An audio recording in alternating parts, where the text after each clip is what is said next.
Hey everybody, it's your boy, Baseman Awakens, checking in with you for the latest video on the Baseman Awakens YouTube channel. I know, as you can hear in the background, it sounds like I'm driving because I am, but I still figured it'd be the perfect time to do the next video. Now today, I'm going to be talking about Kamala Harris, this whole idea on whether or not she's black, and also connected to the larger problem of Caribbeans and African Americans not getting along with each other. Now, what inspired me to do the video is because of the news that came out earlier this week that Kamala Harris, U.S. Senator from the state of California, threw her hat in the ring for the Democratic nomination to run against Donald Trump in the 2020 elections. It seems like everybody and their mom is trying to get on a Democratic ticket. I think right now they have like at least 15 or 20 different people who are interested. So it's going to be a tough race for her regardless. Personally, I don't like her. When I see her, I see a black female Hillary Clinton, cunning, conniving, and heartless. And plus, I did a little background research on her, and I came across some information about her when she was a local district attorney and also the state of California's attorney general, and how she pushed some very tough on crime policies that really had a huge impact on black men. Not to say that these men are not responsible for the decisions they made in terms of getting into the criminal justice system, right? AKA committing crimes, but she supported policies that she knew and a lot of people knew that would disproportionately affect black men. Alright, so I just want to say that there. I'm not a supporter of Kamala Harris. But it was interesting because I figured she would have probably got a large support from black people.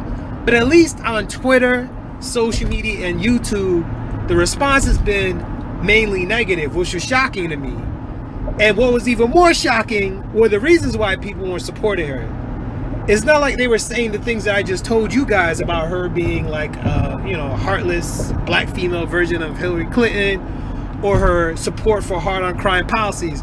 No, it's basically centered around her light skin, hazel eyes, and whether or not she's really black.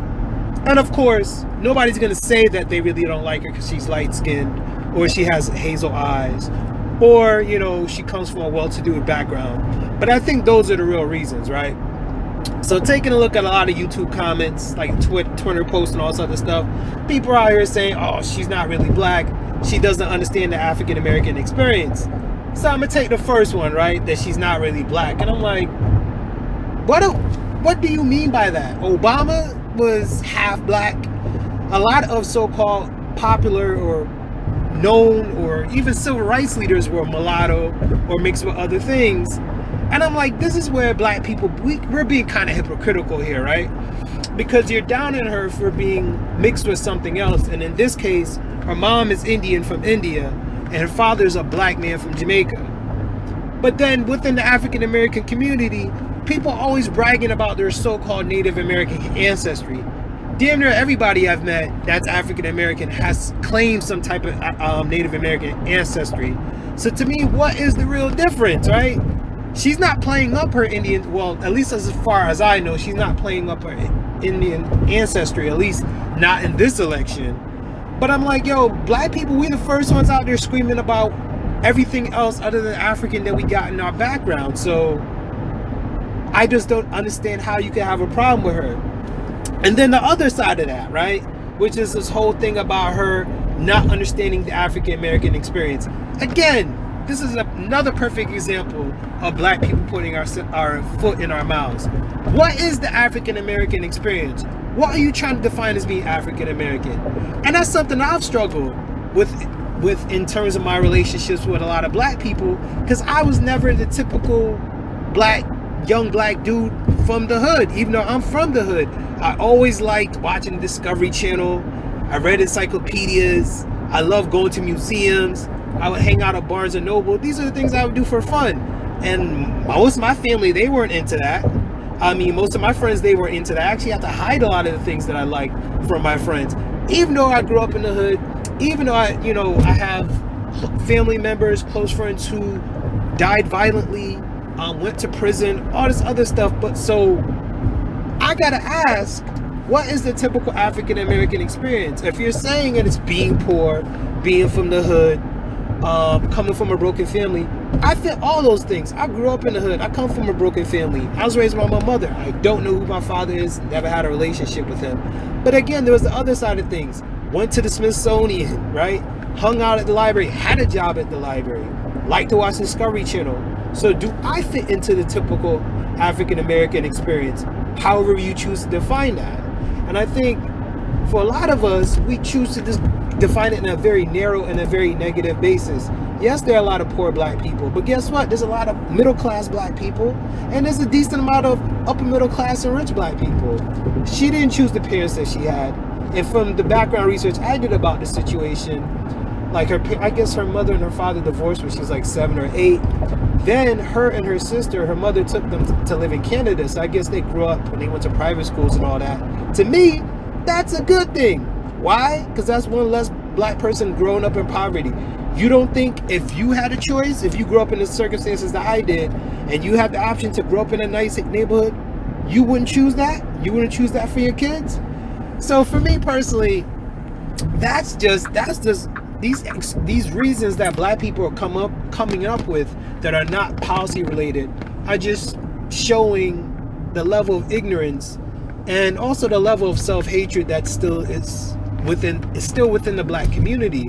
Because I do believe when people say that she's not black enough or she doesn't understand the African American experience, it comes from a negative place, and it comes from issues that black people, we are not dealing with, such as skin color issues, such as class issues, which is something we all like to pretend doesn't exist, even though middle class, upper middle class black people definitely have a different perspective on life than poorer black people.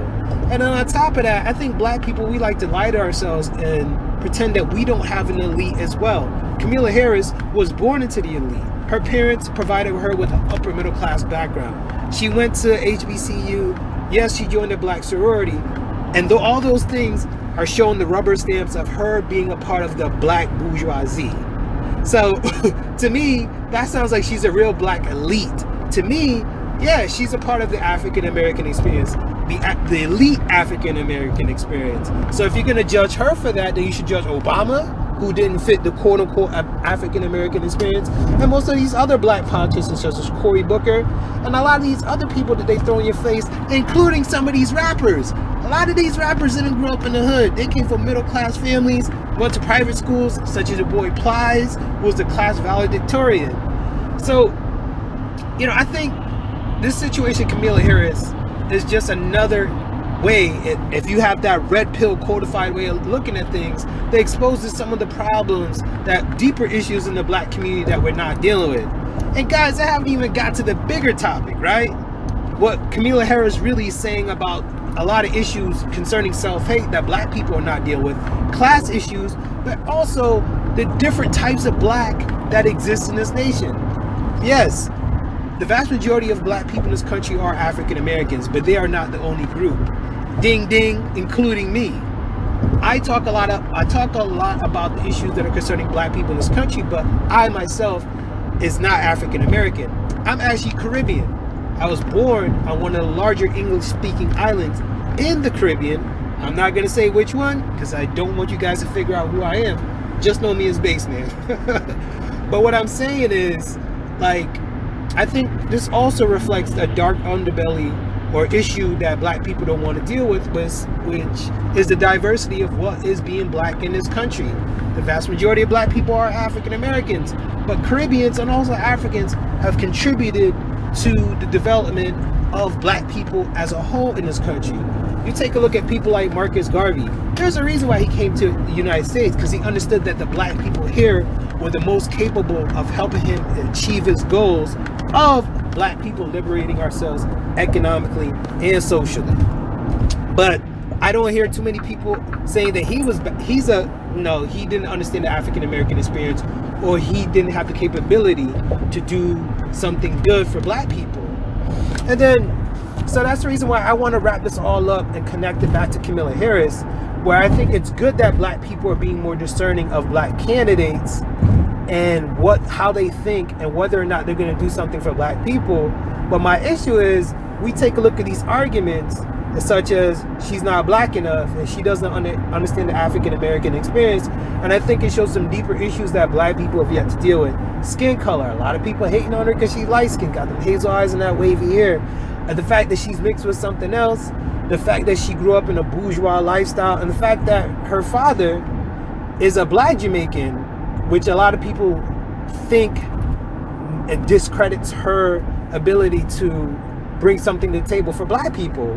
When I'm just saying, thinking about things from a codified and logical perspective, that she ain't gonna do nothing for black people based on her record. Now guys, I'm gonna keep this video short. I'm really glad that you checked in and listened to this very important topic that was near to my heart as a Caribbean American. And with that being said, check in with you guys next Sunday. Like, share, and subscribe.